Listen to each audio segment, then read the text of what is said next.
ఈ లోకంలో మనుషులు మాత్రమే కాదు మోసం చేసేది, ప్రమాదకరమైనది ఇంకొకటి ఉంది. అది అందం. అందం అనేది ప్రతి ఒక్కరిని తేలికగా మోసం చేస్తుంది. అలాగే బైబిల్ గ్రంథంలో ప్రాముఖ్యంగా తెలియజేసే మాట ఏంటంటే, సామెతలు 31 అధ్యాయం 30 వచనంలో చూస్తే, అందము మోసకరము, సౌందర్యము వ్యర్థము, యెహోవా యందు భయభక్తులు కలిగిన స్త్రీ కొనియాడబడును. ఇక్కడ దేవుడు తెలియజేసే మాట ఏంటంటే, ఇప్పుడు కలిగిన అందము అంతా మోసము, అదంతయు సౌందర్యం అంతయు వ్యర్థము అని దేవుడు వాక్యం తెలియజేస్తుంది. అలాగే సౌందర్యము, ఒక అలంకరణ అనేది వేషముతో సమానము. స్త్రీ పురుష వేషము వేసుకోకూడదు, పురుషుడు స్త్రీ వేషము వేసుకోకూడదు. మరి మనం ఎప్పుడు అలంకరణ చేసుకోవాలి అనే విషయానికి ఆలోచిస్తే, మనము ఎప్పుడు అలంకరణ చేసుకోవాలంటే, యెషయా 49 అధ్యాయం 18 వచనంలో చూస్తే, పెండ్లి కుమార్తె వడ్డానము ధరించుకొనున్నట్లు నీవు వానిని ధరించుకొందువు. ఇక్కడ దేవుడు తెలియజేసే మాట ఏంటంటే, పెండ్లి కుమార్తె వడ్డానము ధరించుకున్నట్లు అంటే, ఇక్కడ పెండ్లి కుమార్తె పెండ్లి సమయంలో ఎలా అయినా రెడీ అవ్వచ్చు, ఎలా అయినా సిద్ధపరచబడవచ్చు. ఎందుకంటే వరుడు కోసం. ఇదంతయు ఎందుకు అని అంటే, ఒక వరుడు కోసం ఒక పెండ్లి కుమార్తె సిద్ధపరచబడాలి కాబట్టి పెండ్లి కుమార్తె అలంకరించుకోవాలి. అలాగే ప్రాముఖ్యంగా మనము నిత్యము ఎలాంటి అలంకరణ కలిగి ఉండాలి అని దేవుడి వాక్యంలోంచి మనం కొన్ని విషయాలను చూద్దాం. రోమా 13 అధ్యాయం 14 వచనంలో చూస్తే, మెట్టుకు ప్రభు అయిన యేసుక్రీస్తును ధరించుకొనిన వారై శరీరేచ్ఛలను నెరవేర్చుటకు శరీర విషయమై ఆలోచన చేసుకొనకుడి. ఈ శరీర విషయంలో మనం ఆలోచన చేయకూడదని దేవుడు స్పష్టంగా తెలియజేస్తున్నాడు. ఇప్పుడు చేసే మన క్రియలు ఎలా ఉన్నాయంటే, మనము ఈ ముఖానికి రంగులు పూస్తూ రకరకాల అలంకరణలు, రకరకాల వస్త్రధారణలు చేస్తున్నాం. ఇవన్నీ శరీరేచ్ఛకు తగినట్టుగా ఉన్నాయని దేవుడు వాక్యం తెలియజేస్తుంది. మీరు అవి కాదు, క్రీస్తును ధరించుకుని వారి ఉండాలని స్పష్టంగా దేవుని వాక్యం తెలియజేస్తుంది. అలాగే ఎఫెసీ 4 అధ్యాయం 24 వచనంలో చూస్తే, దేవుని పోలికగా సృష్టించబడిన నవీన స్వభావమును ధరించుకొనవలెను.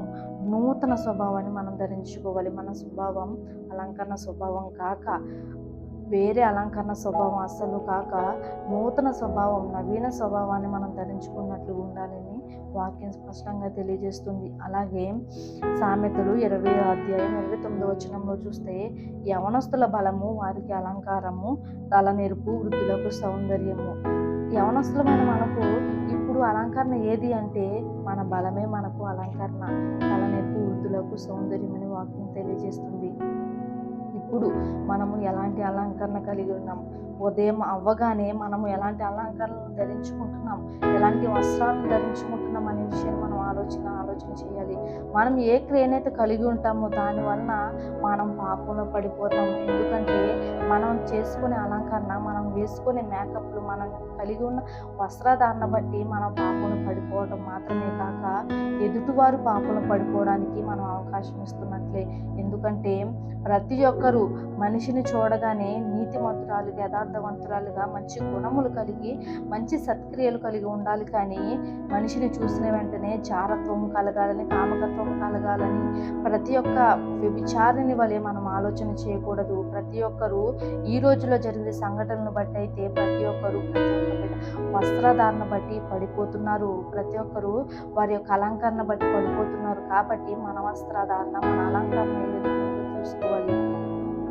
అలాగే ఒక విషయాన్ని చెప్తాను వినండి.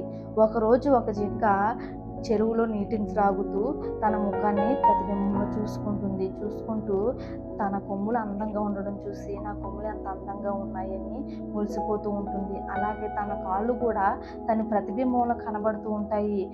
నాకు ఇంత అందంగా ఉన్న కొమ్ములు ఉన్నాయి, కానీ ఇంత చెడ్డ కాళ్ళు, ఇంత విహీనమైన కాళ్ళు నాకు ఎందుకు ఉన్నాయి, దేవుడు ఎందుకు ఈ కాళ్ళు ఉంచాడని తన కాళ్ళను అసహించుకుంటుంది.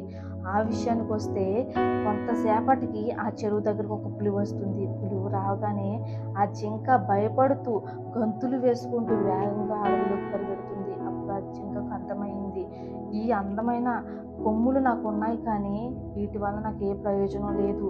ఇవి ఇప్పుడున్న పరిస్థితుల్లో నాకు సహాయం చేయలేదు. కానీ ఈ కాళ్ళు అందవిహీనంగా ఉన్నాయని అవలక్షణం ఉన్న కాళ్ళను నేను అసహించుకున్నాను, కానీ ఈ కాళ్ళే నాకు ఇప్పుడు పనికొచ్చాయి, నన్ను కాపాడాయని అప్పుడు అర్థం చేసుకొని, అందుకే దేవుడు నాకు ఈ కాళ్ళను ఇచ్చాడని అర్థం చేసుకొని మాట్లాడుతుంది.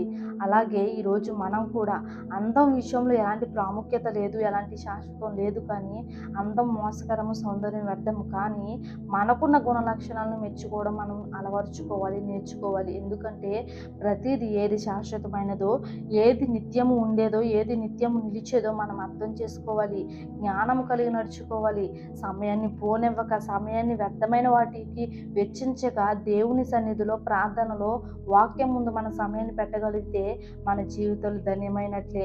కానీ ఈ రోజుల్లో జరిగే పరిస్థితులు ఎలా ఉన్నాయంటే, ప్రతి ఒక్క స్త్రీ, ప్రతి ఒక్క పురుషుడు అందంపై ప్రాముఖ్యతను ఇస్తున్నారు. మేకప్లు కాడ, అద్దాల కాడ ప్రతి ఒక్కరూ సమయాన్ని పెడుతున్నారు. కానీ దేవుని వాక్యంలో, దేవుని సన్నిధిలో యవనస్తులు తన బలాన్ని కాపాడుకోవడానికైతే ఎవరూ చూడట్లేదు. ప్రియ స్నేహితులారా,